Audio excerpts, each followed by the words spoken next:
નમસ્કાર દર્શક મિત્રો, હું છું રમેશ દાન ગઢવી અને ગોલ્ડન ન્યૂઝમાં આપનું હાર્દિક સ્વાગત કરું છું। જોઈએ આજના સમાચાર વિગતવાર। રમેશ વાહન જાઈએ જહાં રહે ન ટેક, સંગત એસી પાઈએ ભૂખા ભરાવે પેટ।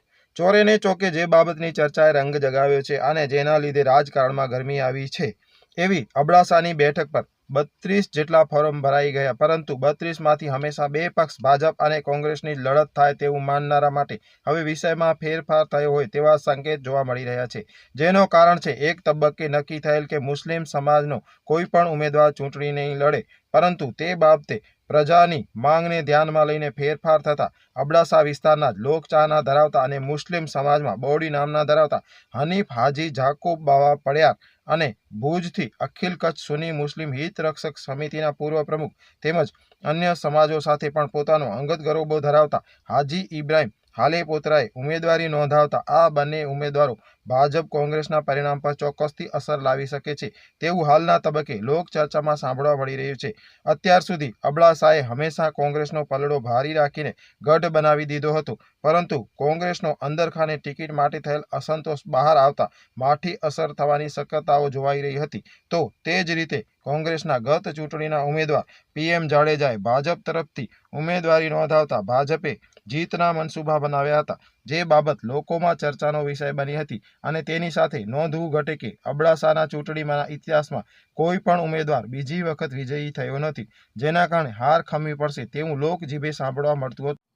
આમ સમગ્ર બાબતોને ધ્યાનમાં લઈએ તો હવે નવા સીમાંકન કરવાનું બંને પક્ષોએ શરૂ કરીને નવા ઉમેદવારો બાબતે ખાસ નોંધ લેવી પડી હતી, જેથી ચોપાંખીઓ જંગ થવાની સાથે પરિણામમાં કંઈક નવું ફેરફાર થાય તેવી શક્યતાઓ જોવાઈ રહી છે।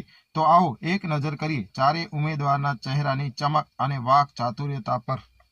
જે આપણા સિદ્ધાંત છે એ તો રહેવાના જ કે પર્યાવરણને નુકસાન ન થાય, કોઈ પક્ષીઓને નુકસાન ન થાય, એના માટે સાચી રજૂઆત કરશું।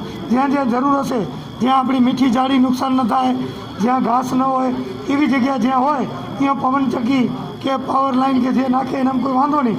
બાકી આપણી અત્યારે પણ ઓલરેડી મારી રજૂઆત છે જ એની। 8, 10, 15 જણા પાસે પૈસા હશે, બાકીના લોકો સાવ ગરીબ થઈ જશે।